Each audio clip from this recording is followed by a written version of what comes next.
Hello, dear viewers. The following stories are inspired by real events, but the names of the characters have been changed to protect privacy.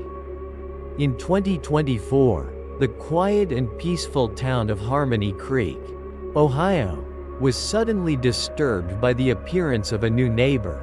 It was a young girl named Sarah Miller, name changed, about 25 years old, who moved into the small white house at the end of Oak Street. Mark Johnson, name changed, lived in the house across the street. And at first, I, like the other neighbors, was happy to have a young and friendly face join our small community. Sarah had long black hair, blue eyes, and a constant smile on her face. She often wore light floral dresses and seemed to enjoy tending the small garden in front of her house. When she first moved in, she took the initiative to introduce herself to each house and brought homemade cookies. A very endearing gesture. "Hello everyone, I'm Sarah, your new neighbor. Nice to meet you," she said in a gentle and friendly voice, leaving everyone with a good impression of this girl.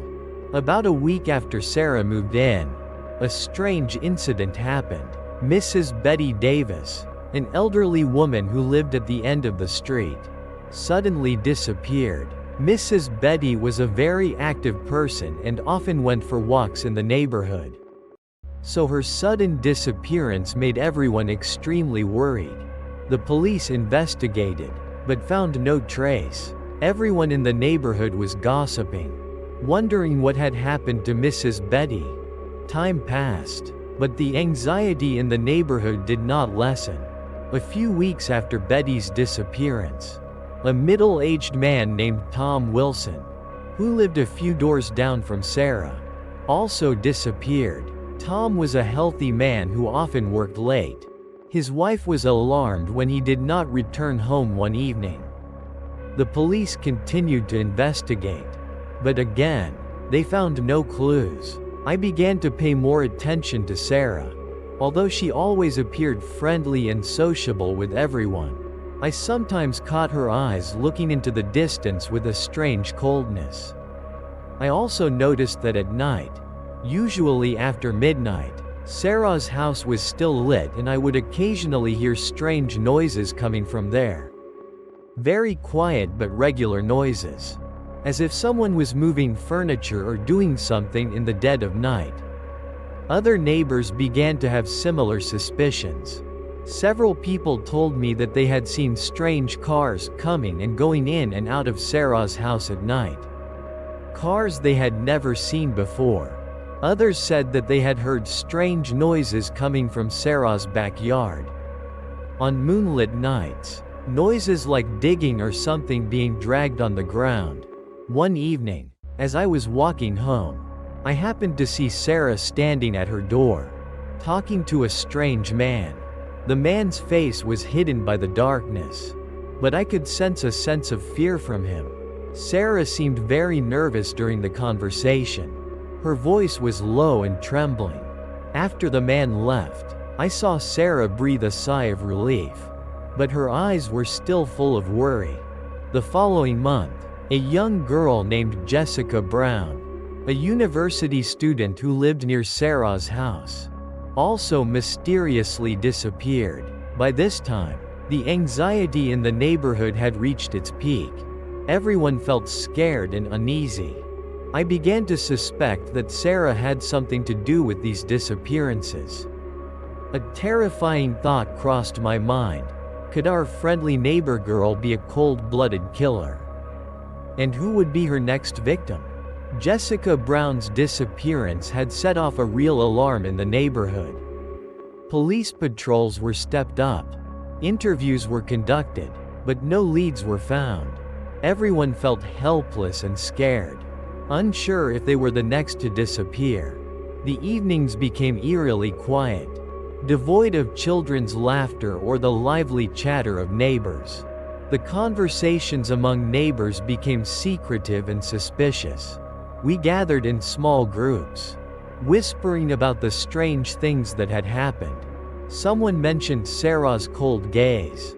Another told of the strange noises coming from her house at night. I also shared my observations of strange cars and suspicious conversations I had witnessed. "I don't know," Mrs. Johnson, an older woman who lived near Sarah, said anxiously. "But since she moved here, these things started happening. Coincidence, right?" I decided to keep a closer eye on Sarah's house. One evening, I sat behind the curtains of the living room window, observing the house across the street. Around midnight, I saw Sarah's living room light still on. A while later, I saw her figure walking out the back door, carrying a very large trash bag. The strange thing was that instead of leaving the bag in the public trash can at the end of the street, she dragged it towards the backyard and disappeared into the darkness. I felt a sense of curiosity and suspicion rising in my heart. Why did she have to hide that trash bag? A few days later, an unpleasant stench began to spread throughout the neighborhood. Especially at night, the stench seemed to come from Sarah's backyard. Everyone was uncomfortable and wondered about the source of this stench. Some people tried to go along the fence to look, but Sarah's backyard was surrounded by a tall wooden fence, blocking all view. Mr. Henderson, a middle-aged man who lived next door to Sarah, had an unexpected encounter with her. One morning, while he was watering the plants in the garden, Sarah suddenly appeared and started talking to him. The conversation was quite normal at first, but then Sarah started asking him about the people who had disappeared in the neighborhood. Her voice became cold and her eyes stared at him strangely. Mr. Henderson felt very uncomfortable and had a bad feeling about this girl. After that conversation, he avoided Sarah and always felt uneasy around her house. I decided to try to find out more about Sarah's past. I searched for information about her online, but not much information was found. It seemed that she had just moved to Harmony Creek from a small town in another state, and not many people knew about her. I also asked other neighbors if they knew anything about Sarah before she moved here, but they all shook their heads. She seemed to be a complete stranger to this town. The police continued to investigate, but there was no significant progress. The inability of the police made the people in the neighborhood feel increasingly frustrated and worried. They began to search for answers on their own, based on their own observations and suspicions. Secret meetings between neighbors became more frequent, and all suspicions fell on Sarah Miller. One evening, while I was taking out the trash at the end of the street, I happened to see something strange in Sarah's trash can. It was a woman's purse, old and worn. I recognized the wallet as belonging to Betty Davis, the first neighbor who had disappeared. My heart stopped. I quickly picked up the wallet and opened it. Inside, I found a few old photos of Betty and an ID card that was still intact. I felt a sense of absolute terror spread throughout my body. There was no doubt that Sarah Miller was involved in Betty's disappearance and probably others as well. I knew what I had to do. Betty Davis's old wallet lay in my palm, heavy with worries and fears. The yellow streetlights reflected on her faded photos. Her gentle smile seemed to reproach the indifference of those around her. My heart pounded in my chest. A cold feeling spread throughout my body. There was no doubt that Sarah Miller was involved in Betty's disappearance, and perhaps Tom Wilson and Jessica Brown as well. I quickly stuffed the wallet into my pocket, feeling like I was holding a deadly secret. Back home, I couldn't sleep. My mind was spinning with chaotic thoughts. What should I do with this evidence? Call the police immediately? But would they believe me? Sarah seemed too normal and friendly to everyone. What if I was wrong? Moreover, I felt scared. Sarah could be a dangerous killer. And if she knew I had found this wallet, Would she leave me alone? I tossed and turned all night, struggling with difficult decisions. The next morning, I decided to go see Mr. Henderson, Sarah's next-door neighbor. I believed he had his suspicions about Sarah after the strange conversation he had told me. I knocked on Mr. Henderson's door, and he was surprised to see me. After I told him about the wallet I had found, his face turned pale. I've suspected her for a long time, Mr. Henderson whispered, his voice trembling, but I have no proof. You did the right thing by coming to me. Mark, we have to do something. Together, we decided to watch Sarah more closely and try to gather more evidence before calling the police. We took turns watching her house, recording any suspicious activity. We noticed that Sarah often went out at night, carrying large bags, and returned at dawn. We also heard strange noises coming from her back garden. Late at night, every little detail reinforced our suspicions. One afternoon, as I was standing at my window watching Sarah's house, I saw her gardening. She dug a rather deep hole in a hidden corner of the garden, near the fence. Then she brought out a large tarp and a shovel. I couldn't see what she had buried there, but I had a bad feeling. I quickly called Mr. Henderson, and we decided to sneak into Sarah's garden that night to check. At night, we carefully climbed over the fence into Sarah's back garden. It was pitch black, with only a faint moonlight shining through the trees. We followed the darkness and quietly made our way toward the hole I had seen in the afternoon. As we got closer, we noticed that the soil there was still fresh and loose. Mr. Henderson took out a small shovel he had brought with him and began to dig. After a few minutes of digging, Mr. Henderson's shovel hit something hard. We looked at each other nervously and continued digging more carefully. Finally, we dug up a corner of the tarpaulin. Mr. Henderson used his knife to make a small incision on the tarpaulin and peeked inside. His face turned pale, and he took a step back, stammering, "Oh my God, I can't believe it." I curiously looked inside the tarpaulin, and the horrifying scene that appeared before my eyes almost made me vomit. Inside the tarp was the body of Tom Wilson, our neighbor who had disappeared not long ago. We quickly covered the dirt and climbed out of Sarah's garden, filled with horror and disgust. We knew we had discovered a terrible secret, and Sarah Miller was not just a strange neighbor but a cold-blooded murderer. We had to call the police immediately. I called 911 on my cell phone, my voice shaking as I described what we had found. I knew that the peaceful life in Harmony Creek was truly over, and we were living next door to a monster in human form. Just minutes after my call, the wail of police sirens shattered the quiet of Harmony Creek. Blue and white patrol cars pulled up in front of Sarah Miller's house, their lights flashing across the street.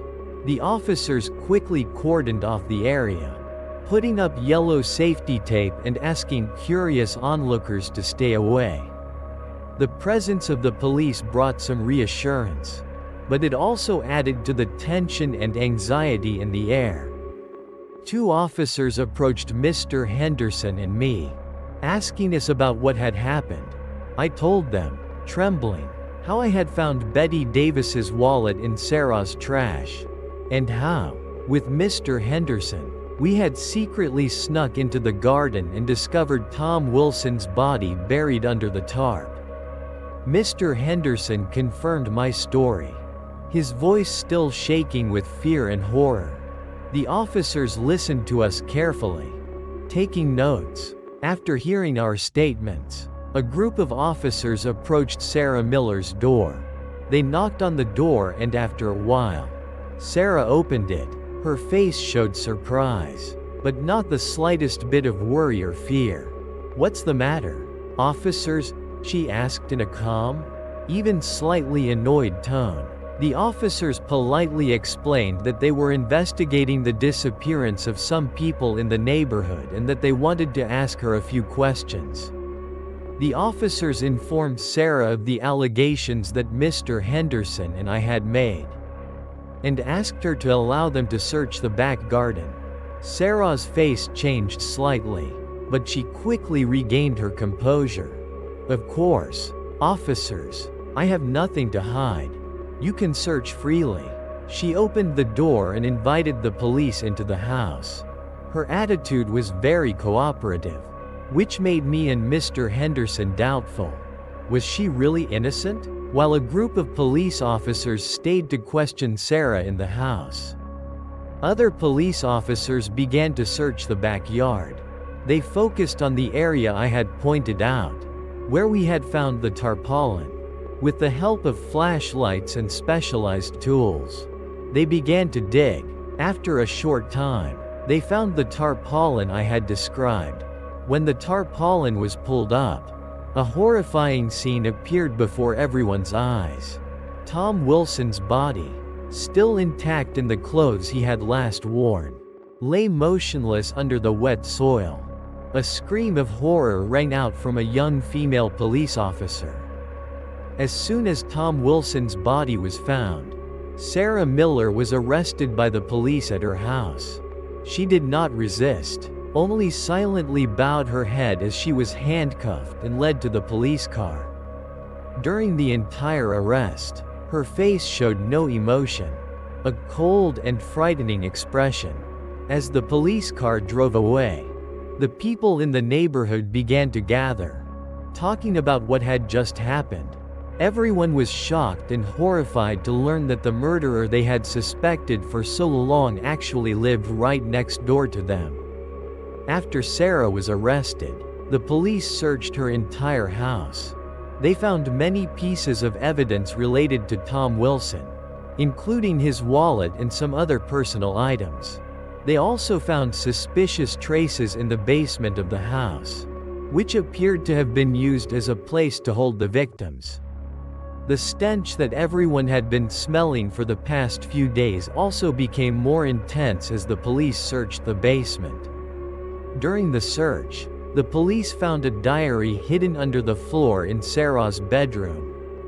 The diary contained cold and terrifying lines, detailing the crimes she had committed.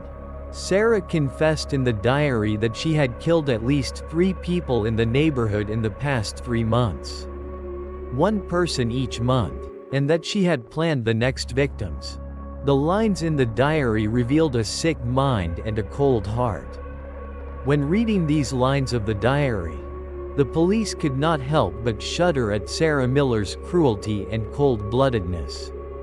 The siege was finally closed, and the horrifying truth about the neighbor's murderer was revealed. After Sarah Miller was taken away, her small white house became the center of attention. Forensic officers in white protective suits covered the garden and house, meticulously collecting every single specimen. Floodlights illuminated every corner, transforming the once idyllic-looking place into a cold and deadly crime scene. Neighbors gathered outside the police line, whispering about what was happening, their faces filled with horror and shock. At the police station, Sarah Miller was taken into an interrogation room. She sat silently on a metal chair, her blue eyes staring into space. 2 detectives, a man and a woman, entered the room. The male detective, with a stern expression, began the interrogation. "Miss Miller, we have evidence that you were involved in the death of Mr. Tom Wilson. We want you to cooperate and tell us the truth." Sarah remained silent, showing no reaction. The detectives continued to question her about the disappearances of Betty Davis and Jessica Brown. They brought up the information Mark and Mr. Henderson had provided, about Betty's wallet found in Sarah's trash, and about the suspicions of people in the neighborhood. Sarah continued to deny any involvement. "I don't know anything about those people," she said in a cold, emotionless tone. "You're all wrong." Meanwhile, Another group of investigators were meticulously examining the diary recovered from Sarah's home.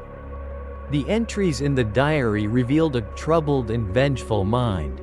Sarah wrote about her hatred for her neighbors, whom she considered heartless and fake. She also described in detail how she had planned and carried out the murders. With terrifying coldness, the diary contains vital information about the time and place of the crime, as well as details that may help police find the bodies of the remaining victims. The police have contacted the families of Betty Davis and Jessica Brown to inform them of new developments in the case. The news that Tom Wilson had been murdered and Sarah Miller had been arrested has come as a huge shock to them. Grief and anxiety have gripped the families who have been living in limbo for weeks. However, amid their despair, they also feel a glimmer of hope that they will finally find answers about the fate of their loved ones. Forensic officers continue to search Sarah's back garden.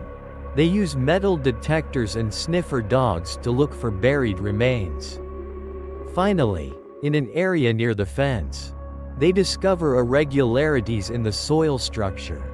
After digging, they found the body of Betty Davis, buried shallowly under the soil and covered with dry branches. The purse that Mark found belonged to her. When confronted with the evidence of Betty Davis's body found in her yard, Sarah Miller remained suspiciously calm. She continued to deny any crime, saying that someone had deliberately set her up. However, the police found more evidence in her home, including some jewelry and personal items that were confirmed to belong to Jessica Brown. This evidence completely invalidated Sarah's testimony. The search continued, and eventually, in the dark, damp basement of the house, the police discovered a secret room hidden behind a false wall.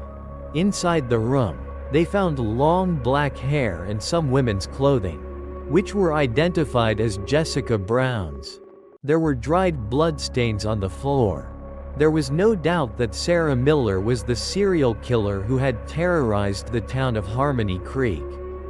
The final pieces of the crime puzzle were completed, revealing a cold and cruel truth about the seemingly harmless neighbor. In the interrogation room, Detective Miller placed the collected evidence on the table in front of Sarah. Betty Davis's worn wallet, Jessica Brown's familiar sparkling jewelry, and the thick diary with the scary writing. Sarah stared at these evidences, her face still expressionless. "Ms. Miller," Detective Miller said patiently but firmly, "we found these in your house. Can you explain?" After a long silence, Sarah finally spoke, her voice still eerily calm. I did it." The confession was as light as a breeze, but carried a terrifying weight.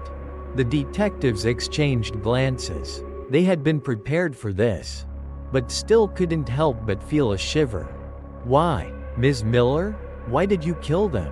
the female detective asked in a sorrowful voice. Sarah began to tell the story, her voice even and unrepentant.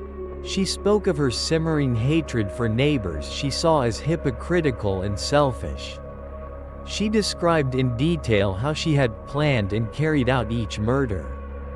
With a coldness that horrified the detectives, she admitted to luring Betty Davis into her home under the pretense of helping with chores, then murdering her and burying her body in the garden. She also described how she had met Jessica Brown at a local coffee shop, luring the young girl home and brutalizing her. The chilling confessions from her diary revealed a dark and twisted soul. "Every month, I need to do it," she said, her eyes looking far away as she recalled her brutal actions. It was like an irresistible need.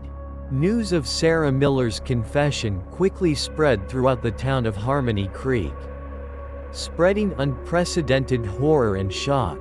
Neighbors gathered in shock, unable to believe that the friendly young woman they saw every day was a cold-blooded killer. The grief and mourning for the victims became even deeper as the brutal truth was revealed. Prayers were held at the local church. People came together to remember the dead and pray for the peace of the town. Detectives continued to question Sarah about her so-called monthly need. They tried to find out if there were any other victims. Sarah said that she had started committing these murders since moving to Harmony Creek, and every month she would choose a neighbor as a victim. She said she felt a strong urge to punish those she deemed unworthy of a peaceful life in this town. Sarah gave details about each victim, about her brief conversations with them, and about why she chose them. Betty Davis was considered by her to be a nosy old woman. Tom Wilson was envied because he had a happy family. Jessica Brown was hated because she was too young and pretty. Sarah's statements revealed a pathological jealousy and a completely unstable mind. The police investigated Sarah Miller's past further. They discovered that she had a difficult childhood and had suffered many psychological traumas. She also had a history of mental disorders, and had been treated at a psychiatric hospital in another state. This information partly explained Sarah's psychological distortions, but it did not excuse her cruel actions. In a sudden moment, as the detectives were preparing to end the interrogation, Sarah suddenly smiled, a cold and terrifying smile. "You know," she said in a whisper. "Actually, I've already planned my next victim. It's my neighbor who always peeps into my house." Her eyes turned to Detective Miller, sending a chill down his spine.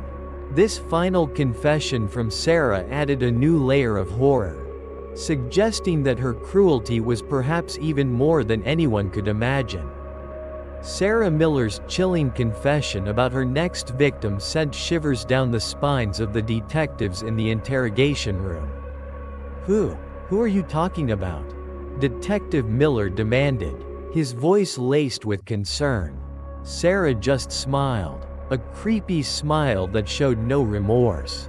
"Oh, you know, my neighbor who peeps into my house. I've had my eye on him for a long time. He deserves it." The detectives tried to get more information out of Sarah about the neighbor she had targeted. They asked for names, addresses, and any other details that might help them identify and protect him.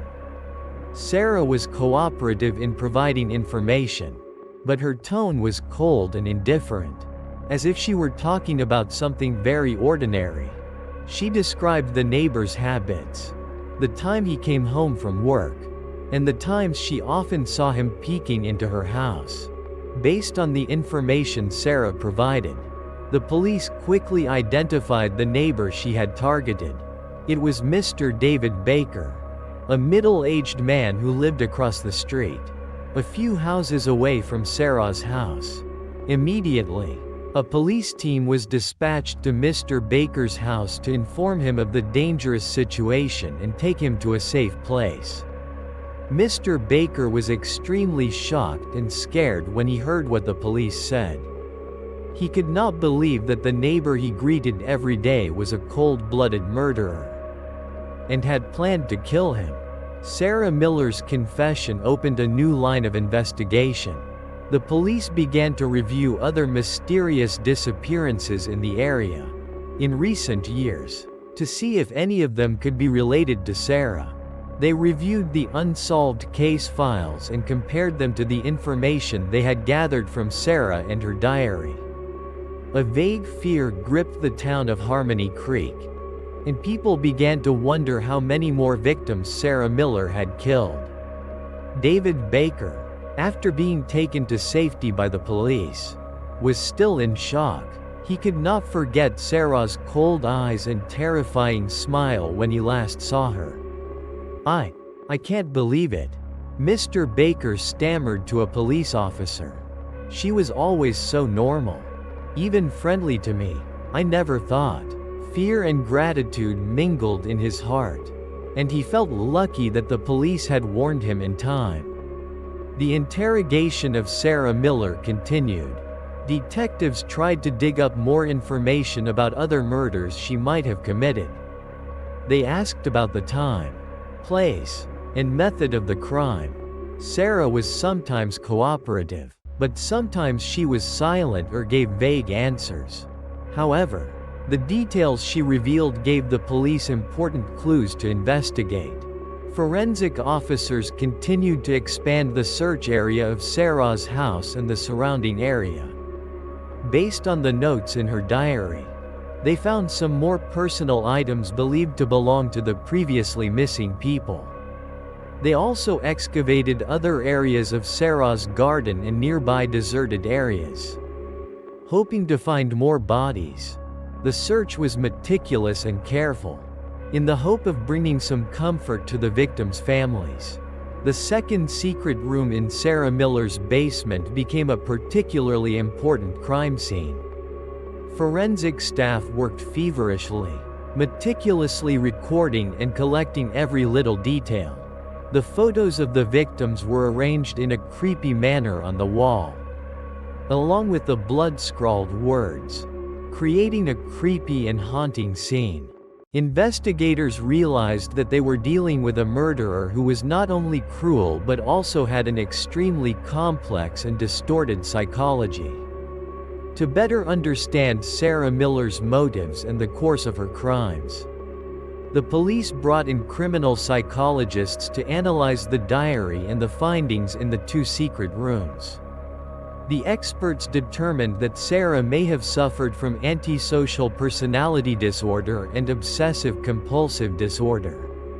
The diary entries revealed her deep hatred for society and a strong need to control and punish those around her. The detectives continued to question Sarah, this time presenting new evidence collected from the second secret room. They asked her about the meaning of the photos and the words written in blood. Sarah remained eerily calm, admitting to having committed these actions but showing no remorse. She said the photos were her collection, and the words were admonitions to those who deserved to suffer. Based on the photos and information from the diary, the police began to review the missing persons records in the area over the years. They compared the faces in the photos with the records of missing persons who had not been found. A fear rose in the hearts of investigators that the number of Sarah Miller's victims might not stop at the 3 they had identified. The town of Harmony Creek was still in shock and grief.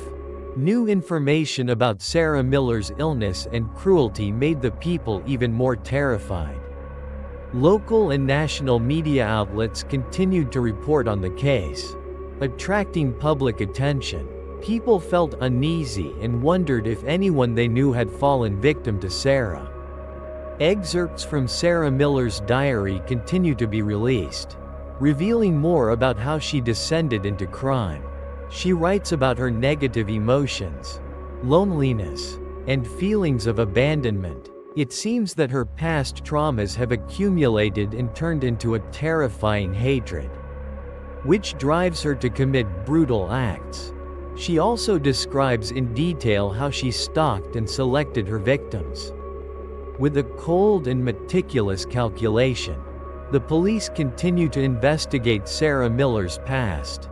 They search for information about her family, friends, and previous relationships. They discover that Sarah had a failed relationship, and that her ex-boyfriend mysteriously disappeared several years ago.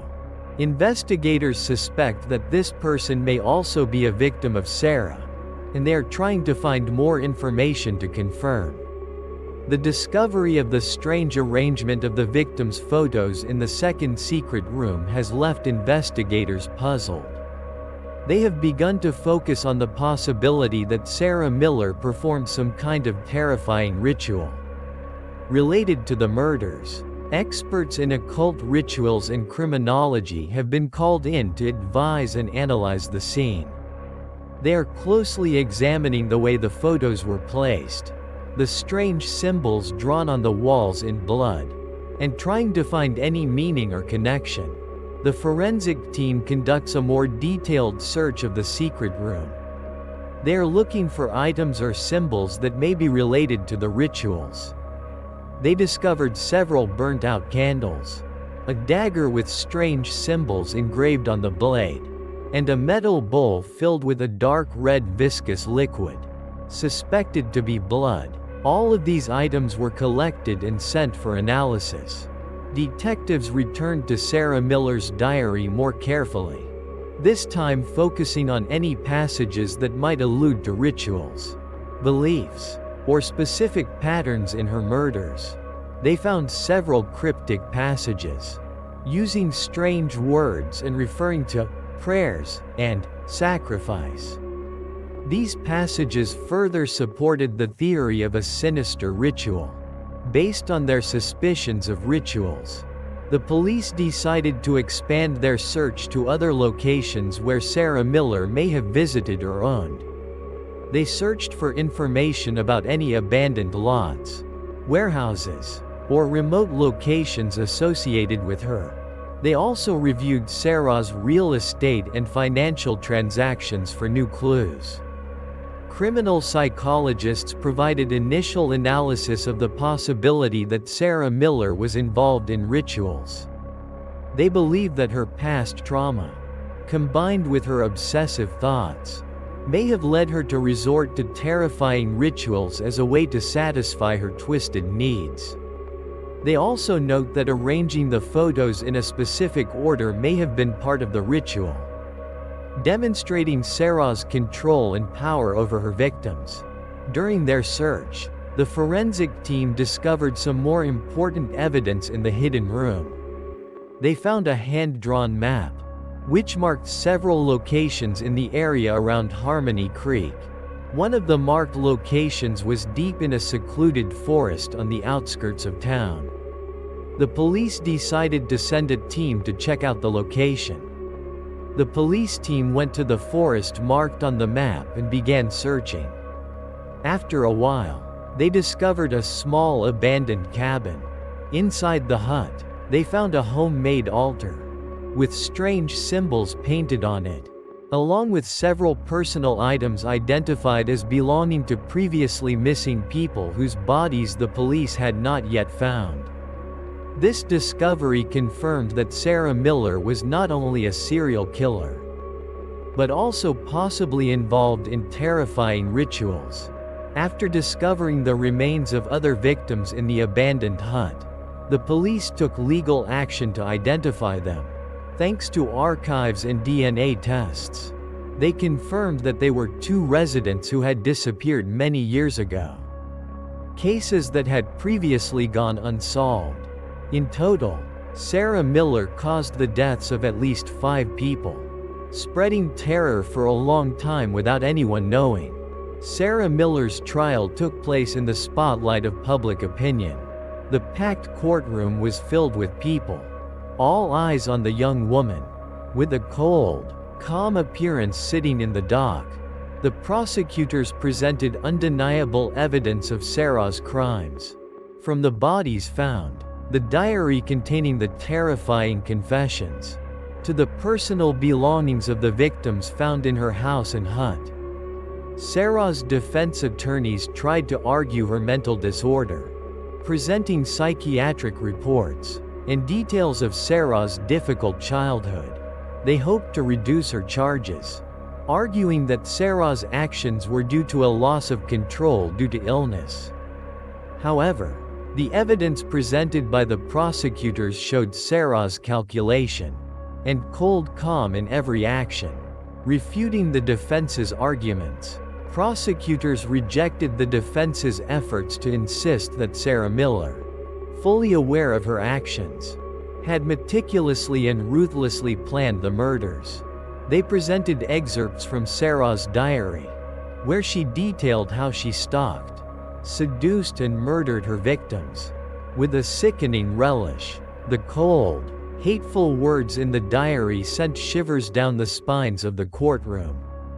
Testimony from survivors, such as David Baker, and relatives of the victims provided emotional, heartbreaking moments in the trial.